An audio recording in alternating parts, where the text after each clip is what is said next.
18 ఏళ్ల తర్వాత షడష్టక యోగం. ఈ 3 రాశులు జాగ్రత్తగా ఉండాలి. కేతువు నిర్దిష్ట కాలం తర్వాత రాశిని మారుస్తుంది. కేతువు సుమారు 16 నెలల పాటు రాశిలో ఉంటాడు. అలాంటి స్థితిలో అతను తిరిగి రాశికి రావడానికి దాదాపు 18 సంవత్సరాలు పడుతుంది.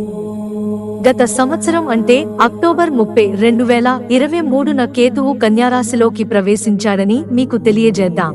2025 సంవత్సరం వరకు ఎక్కడ ఉండాలో కేతువు ఏదో ఒక గ్రహం లేదా ఇతర గ్రహంతో కలిసి లేదా అంశంలో ఉంటాడు. అదేవిధంగా దేవతలకు అధిపతి ప్రస్తుతం మేషరాశిలో ఉన్నారు. అటువంటి సందర్భంలో బృహస్పతి కేతువు నుండి 8వ ఇంట్లో ఉంచబడుతుంది మరియు కేతువు బృహస్పతికి దూరంగా 6వ ఇంట్లో ఉంచబడుతుంది. కేతువు బృహస్పతి మధ్య షడష్టకం అనే అశుభ యోగం ఏర్పడుతోంది. మే 1న బృహస్పతి వృషభ రాశిలోకి ప్రవేశించడంతో ఈ యోగం ముగుస్తుంది. మేషరాశిలో ఏర్పడిన ఈ యోగం చాలా మంది రాశిచక్ర వ్యక్తుల జీవితంలో సానుకూల ప్రభావాన్ని చూపుతుంది. అయితే కొన్ని రాశుల వారు జాగ్రత్తగా ఉండాలి. షడష్టక యోగం ఏర్పడటం వల్ల ఏ రాశుల వారు జాగ్రత్తగా ఉండాలో తెలుసుకుందాం. మేషం. షడష్టక యోగం వల్ల మేష రాశి వారు కాస్త జాగ్రత్తగా ఉండాలి. మేషం అనేక సవాళ్లను ఎదుర్కోవచ్చు. ఆరోగ్యం విషయంలో జాగ్రత్త అవసరం. పాత రుణం చెల్లించలేరు. దీనితో పాటు మీరు అనవసరమైన ఖర్చులతో బాధపడవచ్చు. అప్పులు బాగా పెరుగుతాయి. దీంతో పాటు కోర్టు కేసుల్లో ఇరుక్కుపోతారు. దీంతో పాటు కుటుంబంలో కొన్ని విషయాల్లో విభేదాలు రావచ్చు. ఆధ్యాత్మికత పట్ల ఆసక్తి కొద్దిగా పెరుగుతుంది. మీరు కేతువు యొక్క పూర్తి ప్రయోజనం పొందలేరు. ఇలాంటి పరిస్థితుల్లో ఆరోగ్యం పట్ల పూర్తి శ్రద్ధ వహించాలి. కర్కాటకం.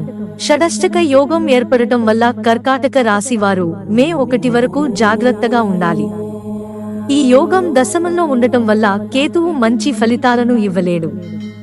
తోబుట్టువులతో సంబంధాలు చెడిపోవచ్చు. కానీ దీనికి కారణం మీరు అర్థం చేసుకోలేరు.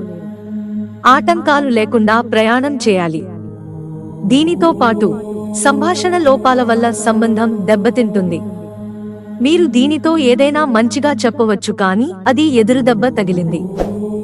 ఏదో విషయంలో కుటుంబంతో గొడవలు రావచ్చు. యజమానులు కాస్త జాగ్రత్తగా ఉండాలి. దీనివల్ల మీకు భారీ నష్టం వాటిల్లుతుంది. శత్రువుల పట్ల జాగ్రత్త అవసరం.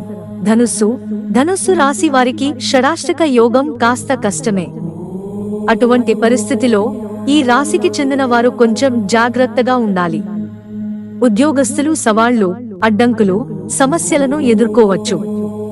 అలాగే మీరు పని చేయాలని భావించకపోవచ్చు. ఇది మీ పురోగతిని ప్రతికూలంగా ప్రభావితం చేస్తుంది. ప్రభుత్వ పనులకు కూడా ఒక విధంగా ఆటంకాలు ఎదురవుతాయి. అలాగే వ్యాపారంలో ఏదైనా నిర్ణయం తీసుకునే ముందు 100 సార్లు ఆలోచించండి. మిత్రులారా, ఛానల్ సబ్స్క్రైబ్ చేసుకోవడం మర్చిపోకండి. ధన్యవాదాలు.